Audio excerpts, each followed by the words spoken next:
est-ce que l'élevage intensif assure le bien-être de l'animal? Mais l'élevage intensif, vous savez quoi, monsieur Bourdin? Oui. Il n'y a même pas de définition à ce stade. Oui. Un, il n'y a pas de définition. Deux, est-ce que les Français ont en tête que si le système de production du jour au lendemain change, c'est tout à fait possible, mais est-ce que tout le monde est prêt à mettre le prix, c'est-à-dire à payer plus cher demain la viande? Aujourd'hui, nos éleveurs, et donc moi je pense... C'est une question de prix. Je pense à eux, nos éleveurs... C'est le prix qui compte avant tout. Pas avant tout, mais nos éleveurs aujourd'hui, il y en a beaucoup qui ne vivent même plus de leur activité. Et donc il faut être cohérent, il suffit pas de donner des injonctions. Si la question c'est, il faut que tous les animaux soient élevés dans un bien-être total. Mais tout le monde travaille en ce sens. Mais en même temps, il faut accepter à la fin de payer le juste prix. Et puis troisième exemple. Oui. Demain, si vous dites on arrête l'élevage intensif, oui. Les poulets, les porcs, les vaches seront donc toutes dans des champs. Ça pose des questions d'aménagement du territoire incroyables. Vous connaissez l'histoire du coq Maurice.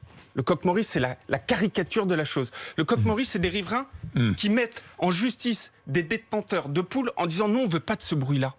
Mais qu'est-ce qu'on constate? C'est quand demain vous construisez une porcherie ou un volailler, il y a plein de riverains qui vous disent « attendez, non, moi, je veux ma tranquillité. » Donc, vous voyez, tout ça, ça emporte des questions. Donc, il faut avancer. On est d'accord, Julien de Normandie. Mais dans les questions posées à l'occasion de ce référendum, il y en a d'autres. Interdiction de l'élevage en cage. Mais en cage, interdiction de l'élevage à fourrure. En cage, par exemple. Très bon exemple aussi. On avance. Oui. Il y a des millions aujourd'hui de poules en cage. Des millions. On avance et on a déjà dit, par exemple, que d'ici 22, il fallait que les poules qui donnent les œufs à coquilles, ceux qu'on consomme dans la grande surface, bon, eh ben, elles, on arrête les cages. Il y est de l'extérieur. Donc on avance. Il y a une dynamique. Et ce que je veux dire, c'est que ne soyons pas manichéens. La nature, c'est pas binaire. C'est pas blanc ou noir. C'est pas bien ou mal. Il n'y a pas ceux qui sont pour. Interdiction de l'élevage à fourrure. L'élevage à fourrure, typiquement, ça, c'est un sujet sur lequel il y a quelques dizaines... Vous êtes favorable ou pas? Il y a quelques dizaines de personnes. Moi, je suis prêt à les réunir pour voir comment on peut les accompagner dans une transformation d'activité. Interdiction de la chasse à courre.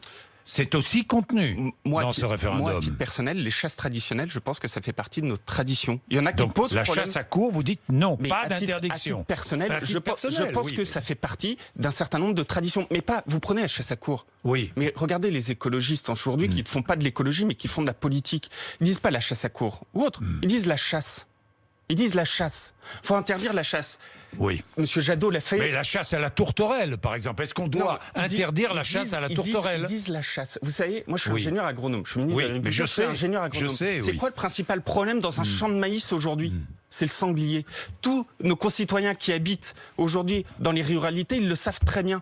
Mais arrêtons ce côté dogmatique, cette dichotomie en disant c'est bien ou c'est mal. Avançons progressivement. La chasse à la glu, le président de la République l'a montré. On avance progressivement. Mais quand vous avancez progressivement, pour un an, prenez en compte... Interdite pour un an. Oui, mais avancez progressivement. Prenez en compte nos traditions, prenez en compte ceux qui en vivent et prenez en compte les réalités de notre territoire. Alors, un peu de bon sens paysan. Alors, prenons en compte les réalités du territoire. Les néonicotinoïdes.